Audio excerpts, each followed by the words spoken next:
नमस्कार, मैं राजेश दलवानी। आप देख रहे हैं उल्लास लाइन बुलेटिन। शहर की ताज़ा खबरें देखने के लिए हमारे न्यूज़ चैनल को जरूर सब्सक्राइब करें। उल्लासनगर में कोरोना पॉजिटिव मरीजों की संख्या अब 1400 के ऊपर हो चुकी है।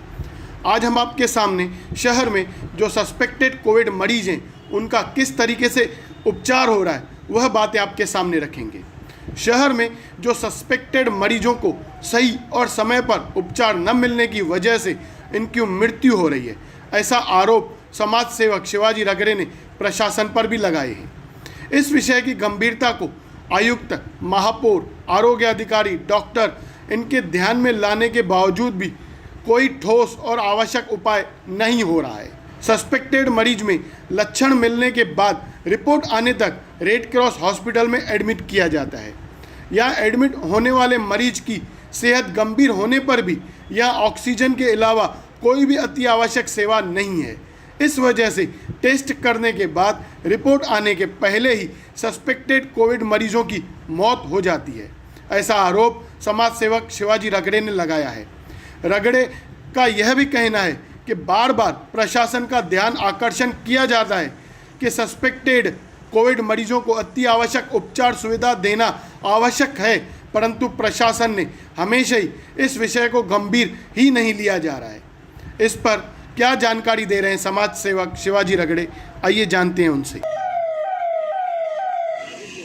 उल्लासनगर में कोरोना पॉजिटिव का आंकड़ा 1400 के पार है, लेकिन उल्लासनगर की जो यंत्रणा है वो पूरी तरह से लड़खड़ाई हुई नज़र आ रही है। कल आपने देखा कि सम्राट अशोकनगर की एक महिला उपचार के बिना ही यहाँ पर उसने अपना दम तोड़ा। मैं तो बोलता हूँ उसने ये दम नहीं तोड़ा है तो ये हमारी पूरी व्यवस्था ने यहाँ पर दम तोड़ा है। आज भी एक जो रुग्ण है जो सम्राट अशोकनगर का ही है, 2 दिन से रेड क्रॉस में हॉस्पिटलाइज है, उसकी रिपोर्ट अभी तक आई नहीं है। आज सवेरे उसको ऑक्सीजन की ज़रूरत थी, उसको ऑक्सीजन लगाया जा रहा है। आज वो मुझे फ़ोन कर रहा है कि मुझे दम घुट रहा है, मुझे ऑक्सीजन की ज़रूरत है, मेरा ऑक्सीजन ख़त्म हो गया है। जब मैं वहाँ के लोगों से बात कर रहा हूँ उसे ऑक्सीजन लगाइए तो वहाँ का आदमी बोलता है कि ऑक्सीजन ख़त्म हो गया साहब, इनको सेंटर लेके जाना पड़ेगा। उसको मैं बता रहा हूँ कि भाई अगर तेरे पास 15 बाटले हैं या 10 बाटले हैं, अगर तेरे आधे ख़त्म होते इसका प्रोविज़न रात को क्यों नहीं है? तो मुझे जवाब देता साहब मैं क्या करूँ, मैं तो अभी आया हूँ। मतलब ये वहाँ पर ऑक्सीजन नहीं है या हमें कितनी ज़रूरत है, हमारे पास कितने पेशेंट है, ये देखने का काम प्रशासन का है, लेकिन पूरी तरह प्रशासन इसमें नाकामयाब है।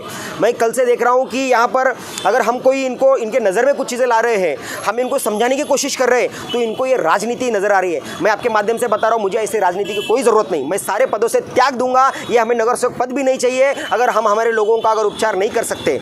मैं बता रहा हूँ कि जो पेशेंट आज सेंट्रल में है, जो यहाँ पर लाया है, रेड क्रॉस से उसको इधर सेंट्रल में भेजा गया, उसका सैचुरेशन कम हो गया है, वो आधा घंटे से इधर बैठा है लेकिन उसको एडमिट नहीं किया है, वो ऑक्सीजन के लिए मर रहा है। जब जाके चिल्लम चाली किया तब जाके उसको एडमिट किया गया है।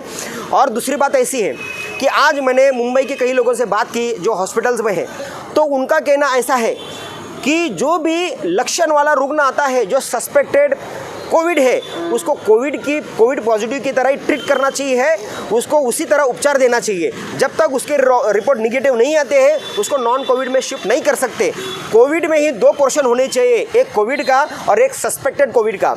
उसको पूरी तरह से उसको हाईटेक उसको ट्रीटमेंट देनी चाहिए। उसके रिपोर्ट अगर पॉजिटिव आते तो उसको कोविड में शिफ्ट करना चाहिए और निगेटिव आते तो नॉन कोविड में शिफ्ट करना चाहिए। लेकिन मुझे ऐसा लग रहा है कि उल्लासनगर ये पूरी तरह यंत्रणा ये प्रोटोकॉल के खिलाफ काम कर रही है, उसके विरोध में काम कर रही है। ये सारे लोगों को रेड क्रॉस में लेके आते हैं, रेड क्रॉस में उसको रखते हैं, उधर कोई उपचार नहीं है, फिर उसको सेंट्रल में लेके आते हैं। सेंट्रल पहले से नॉन कोविड है, नॉन कोविड हॉस्पिटल में अगर आप उनको लेके आ रहे हो तो वो कितने कैरियर का काम कर रहे हैं। जो हमारे पास मैक्सिमम जो लोग पॉजिटिव आ रहे हैं या डॉक्टर नर्सेस पॉजिटिव आ रहे हैं वो इस कारण आ रहे हैं कि हम प्रोटोकॉल का उल्लंघन कर रहे हैं, उसको फॉलो नहीं कर रहे। मैं आज ये मांग करता हूँ कि अगर ये कल भी मैंने बताया था कि अगर 2 दिन में अपने सस्पेक्टेड कोविड के लिए कोई ठीक से उपाय यंत्रणा नहीं की तो मैं यही अनशन पे बैठ जाऊंगा, चाहे मेरे पर गुन्हे दाखिल हो या मुझे जेल में डालो, क्योंकि ऐसे लोगों को मरते हुए तो हम देख नहीं सकते। उनको मरते हुए देख देख के अगर हम मर जाए तो ये जीने ऐसे मरने से बेहतर है कि किसी के लिए कुछ करे। ये कोई राजनीति नहीं है। अगर किसको राजनीति नज़र आ रही है